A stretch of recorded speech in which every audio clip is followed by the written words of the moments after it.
সিঁদুরের শোকে মা। কি বললে? কি হয়েছে তোমার শালুক?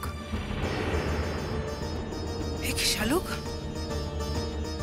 কি হয়েছে? সিঁদুর নেই কেন? শাঁখা শাঁখা সিঁদুর কোথায় গেল শালুক?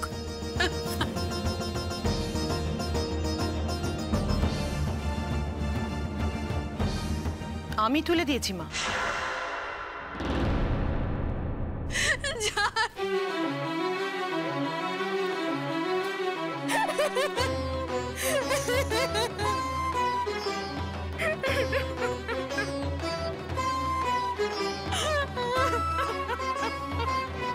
তুমি কি করলে বড় বৌমা? এটা তুমি কি করলে? তুমি না একজন সধবা মানুষ, একজন সধবা হয়ে আর একজন সধবা মেয়ের স্মৃতি থেকে সিঁদুর মুছে ফেলে তুমি। যে সিঁথিতে তোমার নিজের ছেলে সিঁদুর পরিয়েছিল সেই সিঁদুর থেকে তুমি সিঁদুর মুছে ফেলে তুমি। এর মানেটা কি তুমি জানো? জানো এর মানেটা কি? মা, এটা আপনি কি বলছেন? চুপ করো তোমরা, একদম চুপ করে থাকো। সুবুদ্ধি তো দাওনি, ইন্ধন জুগিয়েছো তোমরা শুধু, আর কিচ্ছু না। জানো না তোমরা? জানো না? না, আমি কি কিছু ভুল বলেছি? আমাদের শাস্ত্রে কি বলে? কি বলে আমাদের শাস্ত্রে?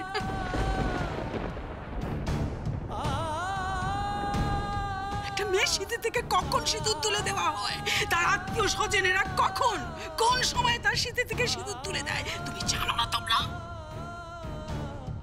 মা, ছি ছি ছি, বড় বৌমা কি করলে? শুধুমাত্র মেয়েটাকে পছন্দ করো না বলে, শুধুমাত্র ওকে পছন্দ করো না বলে তুমি ওর সিঁথি থেকে সিঁদুর তুলে দিলে। এত বড় একটা অমঙ্গল করতে পারলে নিজের ছেলে?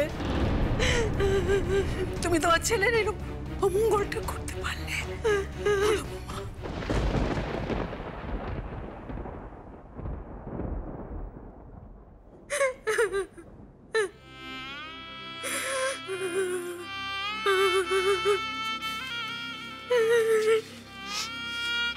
কাঁদিস না, কাঁদিস না শালুক, কাঁদিস না। তোর জান এখনো বেঁচে আছে জানিস তো। আমি নিজে হাতে তোর সিঁথিতে সিঁদুর পরিয়ে দেব।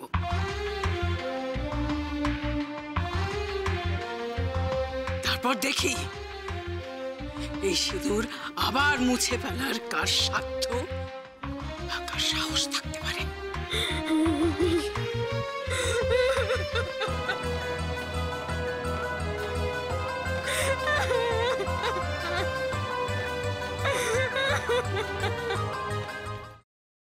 আমি এই সব কিছু বন্ধ করতে পারি, কিন্তু একটা শর্তে। তোমাকে আর দুর্গাকে আমাকে ছুঁয়ে কথা দিতে হবে, এর সাথে তোমরা কোনো যোগাযোগ আর রাখবে না।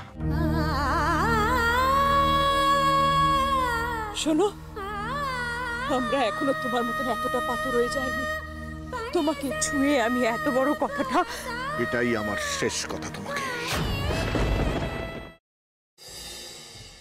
দাদা ভাই, পুতুলটা না দিয়ে এসেছি। আস্তে, একেবারে বজরংবলী আন্টির হাতে দিয়েছো তো? না, আমরা তো দরজা দিয়ে গড়িয়ে দিয়েছি। ঘরে তো ঠাম্মু ছিল, তাই ঢুকতে পারিনি। মা ঘরে ছিল? এ বাবা, যদি মার হাতে পড়ে তাহলে তো মুশকিল। ওনার কোনো সর্দারজির সাথে পরিচয় ছিল?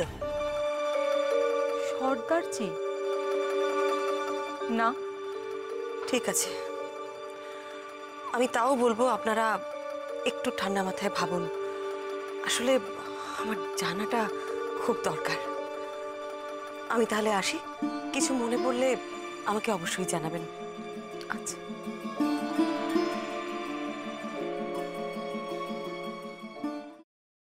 ফ্রাইং প্যানে Emami healthy and tasty refined rice bran oil গরম করে তাতে গোটা কালো সর্ষে আর কারি পাতা ফোড়ন দিয়ে ওর মধ্যে একে একে টমেটো কুচি, বাঁধাকপি বাটা, নুন, হলুদ গুঁড়ো, শুকনো লঙ্কা গুঁড়ো আর সামান্য চিনি দিয়ে ভালো করে কষিয়ে নিয়ে ওই মিশ্রণে কুড়িয়ে বেটে রাখা নারকেল, পাকা লঙ্কা কুচি আর কারি পাতা দিয়ে ভালো করে নাড়াচাড়া করে নামিয়ে নিয়ে নারকেলের স্লাইস, পাকা লঙ্কা স্লাইস আর কারি পাতা দিয়ে সাজিয়ে সার্ভ করুন বাঁধাকপির ঝাল।